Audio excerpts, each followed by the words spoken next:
I asked my daughter to share her wedding with her pregnant sister. She refused. So I slapped her. Now she's erased me from her life forever. Anna, who is 28 years old, and Lily, who is 25 years old, are my two children. From their early years, they had changed. Anna was the independent one who didn't require constant instruction on how to accomplish tasks. In contrast, Lily was more brittle. I don't say it with disdain, but she started exhibiting health issues, nervousness, and trouble adjusting to school about kindergarten. What any mother would do, I did. I gave her more of my time, care, attention, and even money. What more was there for me to do? When Anna was a teenager, she once complained about it. She said it was unfair and questioned why Lily could use her makeup without asking, or why I had purchased new makeup for her from Sephora. "You're sisters, you should support each other," was my standard response. And that was sufficient for a time. We provided them with living expenses and tuition assistance while they were in college. The first to gain independence was Anna. Years ago, she moved in with her lover. Both of them are financially prudent and have solid jobs. But Lily still resides with us. She has struggled with lovers, changed jobs frequently, and hasn't fully settled in. We were all overjoyed when Anna said she was engaged. Daniel, her fiancé, is a decent man. 6 months later, a small but tasteful wedding was planned at a beautiful upstate vineyard. We planned to contribute roughly $10,000, a symbolic but significant chunk of the budget. The rest she took care of. You could see how happy she was with every call and every visit to taste cakes or check out venues. Lily requested to talk to me alone up to 2 months before to the wedding. She was shaking. She informed me that she was expecting a child and that in order to do things properly, she and her boyfriend Ryan wanted to be married before the baby was born. She claimed that they had no strategy, no money, and no idea how. She requested my assistance. At first, I wanted to tell her that we didn't have enough to continue helping Anna and that it was impossible. I couldn't stop thinking about it after she said, "What if we use Anna's venue just once?" I didn't say, "I don't want my child to be born out of wedlock." I had a conversation with my hubby that evening. He seemed to know what was going to happen as he gazed at me. "No," he responded. "There would be mayhem." He continued, "We could ask if they'd agree to a joint wedding, it wouldn't be that crazy." I didn't respond, instead I went to bed. His voice was low, like someone throwing forth a suggestion they know they shouldn't. I couldn't sleep though. I kept thinking about Lily, the baby, and how Anna already had everything worked out and that perhaps, just for this one occasion, she might relax a bit. We were only going to ask Anna to make room for us to share, not to postpone her wedding or vanish. Siblings do that, don't they? I organized a brunch for the family. I thoughtfully arranged the fresh fruit salad, mimosas, and Anna's favorite quiche. Even Lily tried to get ready, although it was obvious she was anxious. When Anna is enthused about something, she always comes with that contagious energy. Pictures of the location, her dress fitting, and the cake design were all over her phone. I cut her off as she continued to talk, her voice full of joy. I took her hand and informed her that I needed to share something significant with her. I told them Lily was expecting. After a moment of hesitation, Anna smiled, congratulated her, gave her a hug, and assured her that she would be there for her if she needed anything. I said, "This is going to be fine." Then I added, "We want to ask you for something." Anna nodded, but scowled. I informed her of Lily's predicament, including her wish to get married before the baby was delivered and her financial difficulties. I inquired as to whether her sister might be able to use the location for her own wedding. Anna took a moment to take it in and blinked. Slowly she said, "You want me to cancel my wedding?" No, just for your sister to get married that day, in your place," I said. "You already have your life organized. She's just starting out. And the baby. We don't want him to be born out of wedlock." Lily's voice was shaking as she pleaded, "Please, Anna, not everything is about you. Everything goes well for you. I need this." The silence was agonizing until she whispered, "No, I'm sorry. I can't." "No," Anna said again, remaining composed. "It's not fair. I've planned this for 6 months. It's my wedding, something I've dreamed of forever. I can't just disappear." I made an effort to defuse the situation. I assured her that Lily would be appreciative, that the infant deserved better, and that she had to comprehend as the bigger sister. She responded, "I'm not doing it," and got to her feet. "And if you're going to continue with this, I'd rather leave." But Lily got up before she went. She shouted, "You're so selfish. You only think about yourself. You have everything. What does it cost you to help me for once?" I made an effort to soothe her. I reminded Anna that Lily had no one else and that we couldn't afford another wedding. Dad is contributing 30% of your wedding budget, so I have a right to it too, Lily shouted out. As though she had been smacked, Anna's jaw dropped wide. She said, "All right? You think you have any right to my wedding?" before leaving with a final dejected glance. We sat there. The air was heavy with tension. Lily was in tears. This shouldn't have happened this way, was all I could think. However, there remained a path, a more sensible choice. Perhaps she could share if she couldn't give it all up. That word felt reasonable and fair. We only wanted to enjoy her wedding as sisters and a family, not ask her to give it up. How difficult could that be?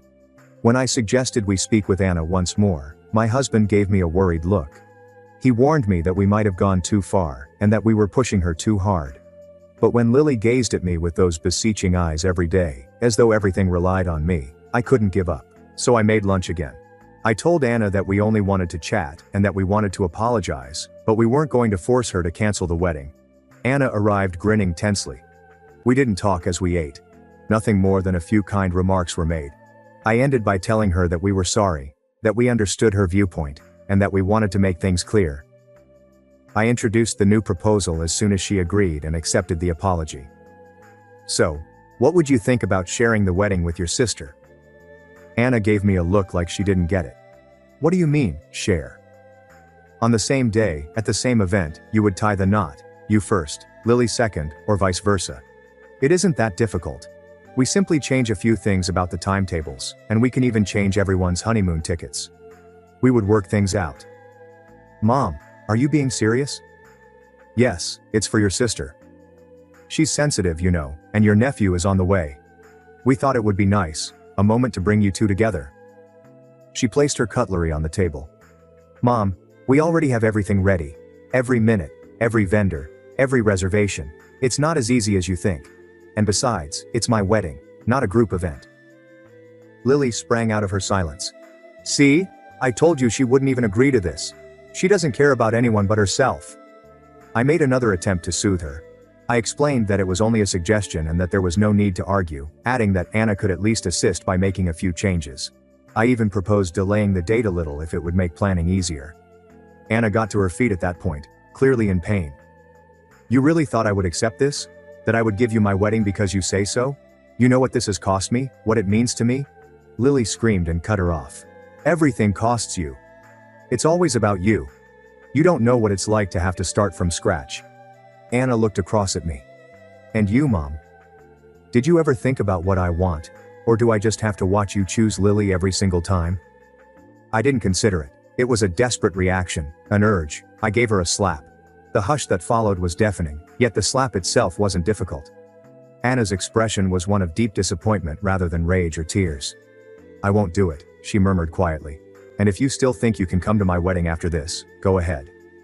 But my sister is not invited, not even as a guest." She then departed.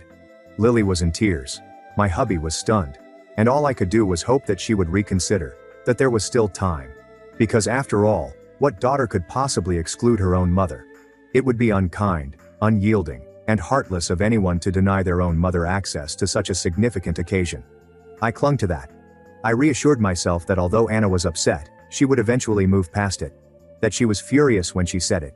That she would be anticipating our arrival. She secretly hoped to see us there. Thus nothing was cancelled. For Lily we had a new outfit designed that was sophisticated, yet subtle. She needed to appear presentable, even if she wouldn't be the bride. My spouse did not say yes or no as he silently observed us. His response to my question about his plans was simply, "They're not going to stop me from seeing my daughter get married." We all got dressed on the wedding day. As though it were an indisputable pass, I clung to the invitation.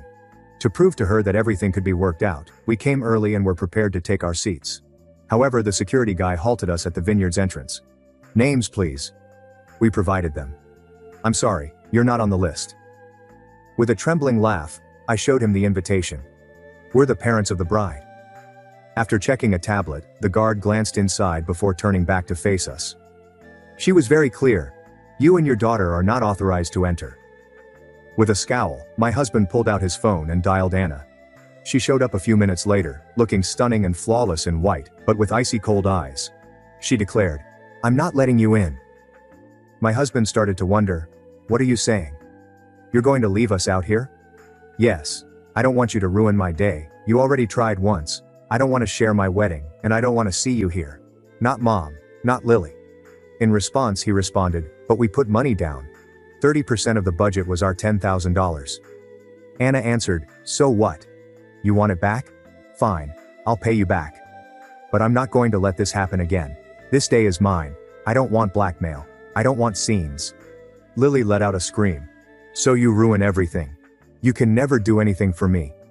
She tried to push her as she ran toward her. She was stopped by the guard. The guests pivoted. Numerous people took out their phones, some of which were recording. Like a horde of judging bees, the murmur intensified into a dense hum. My spouse stepped in, dragged us to the car, and drew us aside. Lily was crying. I yelled that she couldn't treat us like way, and that it wasn't fair. Before shutting the venue door, Anna remarked, and you, Mom. As of today, forget about the money I sent you every month to help with bills. It's over. I yelled, you can't do that. You're so selfish. Say what you want, but you brought this entirely on yourself. Then she vanished.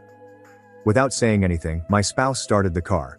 He locked himself in his study when we returned home, leaving me in the dining room with my rumpled dress, my makeup all over the place, and the awful knowledge that my daughter had erased me. The following day I felt that way, as though Anna had grabbed a Sharpie, and without thinking twice, crossed my name out of her existence. I awoke in a house I had never seen before. My husband didn't even look at me, let alone talk to me. Lily remained in her room. The quiet weighed as much as if it were composed of cement. I had no idea what to do. Then, out of habit, I was browsing through my phone when I came across the message. A Facebook group notice from my neighborhood. A video link with the question, did you guys see this? It lasted just 2 minutes. I knew what it was without having to watch it. Nevertheless, I watched it. We were captured on a shaky but merciless phone as we arrived at the venue. Me yelling, Lily attempting to attack her sister, the security stepping in, and Anna's icy gaze. With the headline, Toxic Mom Tries to Crash Daughter's Wedding to Force a Second Bride, someone had posted it to TikTok. Furthermore, it had gone viral. Thousands of likes. There were thousands of comments. The comments included reaction videos, memes, and even a Reddit thread with screenshots and theories, such as, what a horrible family. The other sister seems like a sociopath. Anna is a queen for keeping her composure. As like we were simply another episode of a cheesy reality show, they were analyzing my life and my choices. I went in search of Lily. Her legs were drawn up to her chest as she sat on the floor of her bedroom, staring blankly. I sat next to her and talked to her. She remained silent. After an hour, someone knocked on the door. It was her boyfriend, Ryan. With hope, I allowed him in. I believed he had come to reassure her that everything would be all right. However, he hadn't. He glanced at Lily and then at me while he stood in the center of the corridor. He spoke in a stern, controlled tone. Did you really think that would work? Lily stared at him in confusion. I knew it was crazy. That's why I didn't go. I thought it would be another tantrum. But you did it. You tried to crash your sister's wedding. You've become a public laughingstock. What kind of mother does that? What kind of fiancé? Lily broke down in tears. She informed him that she was desperate and that she did it for them and the baby because she didn't want to lose him. He gave a head shake. I'll take care of the child. I won't leave you alone with that. But I don't want to marry you. I don't want to build a family on manipulation and shame. I'm not that kind of man. And you're not the woman I thought I knew. He didn't turn around. Lily didn't call for him or scream. As like she already knew it was going to happen, she simply let him go. Then she collapsed. Later, I discovered her seated on the floor in the shower, the water rushing continuously over her fully clothed body. She was whispering something I couldn't understand. She pulled me away when I knelt down to give her a hug. You ruined everything. I was sliced like a knife by the statement. I tried to defend myself by telling her that I was simply attempting to assist, and that my actions were motivated by love. However, I no longer even believed in myself. My husband summoned me into his study that evening. He shut the door. His statements were final, but he didn't yell. If you interfere in Anna's life again, if you make one more move, I'm filing for divorce. And this time it won't be a threat, it will be a decision. I was at a loss for words. I nodded because I was exhausted, not because I agreed. He hasn't talked about the wedding, touched me, or slept in our bed since. As though words are not as effective as silence as a form of punishment. And I'm left here, watching Lily disappear into the night, thinking about Anna, who is still on her honeymoon, grinning in pictures while everyone applauds her for standing up for her marriage and her honor, and wondering whether I was the one who went too far at some point throughout this whole ordeal. For days, I've been thinking the same thing. When did I cross it? Was it when I requested that Anna postpone her wedding? I raised my hand and struck her for the first time since she was a child when I demanded that she share it. Or was it earlier, when I unconsciously concluded that one daughter needed more assistance than the other? Although the house is quiet, it is not serene. I hardly breathe the same air as my hubby. Since the night he told me it was enough, he hasn't given me a glance. I'm not sure if he's forgiven me, or if he's simply holding out for the ideal opportunity to strike me. As if I don't exist, I watch him go about his day, sip his coffee, and head off to work. In my own house, I've turned into a ghost. Lily has also changed. She hasn't taken a shower in 2 days, hardly speaks, and hasn't left the house since Ryan left her. Her cheeks are hollow and her eyes are sunken. There are moments when I hear her mumbling to the unborn child. At times, she simply lies in bed and gazes up at the ceiling. One night I tried to get close to her. I wanted to touch her hair and handed her tea. Without glancing at me, she said, "Stop looking at me like that. Like you're the victim. You pushed me into this." I was at a loss for words because perhaps she was correct. Anna has not phoned or written. I'm not sure if she considers me. I don't think so. She told me to forget her and that she had erased me when I last saw her, wearing a white outfit. I'm still missing her. I've sent her at least 5 emails that I've since erased. I attempted to explain in each one that I didn't know how to manage it, that I did it out of love, and that I wanted to support her sister. I never sent them though because every attempt sounded like a pretext, like more manipulation. The video is still going viral. They now claim that an interview will be featured on a local entertainment news program. Someone got in touch with a visitor. They are referring to it as the botched, double wedding drama. As though I were a cartoon character, a villain from a soap opera, they call me the poisonous mother. Perhaps I am. Perhaps I simply didn't realize it until it was too late, but I always was. I've begun speaking softly to myself. I pose questions to myself that no one can respond to. Did I treat Anna unfairly? Did I become partial because I felt sorry for one daughter? Did I genuinely want to keep Lily safe for her sake? Or was it only to avoid feeling like a bad mother? I no longer have any certainty. All that is evident is that I lost something that cannot be replaced: my spouse, my girls, my reputation, and myself. And now I'm here, writing this, not because I think I deserve sympathy or expect to be saved, but because, despite everything, I still find myself wondering, am I the terrible guy? If you enjoyed it, please remember to subscribe to the channel and leave a comment. I'll see you in the next stories.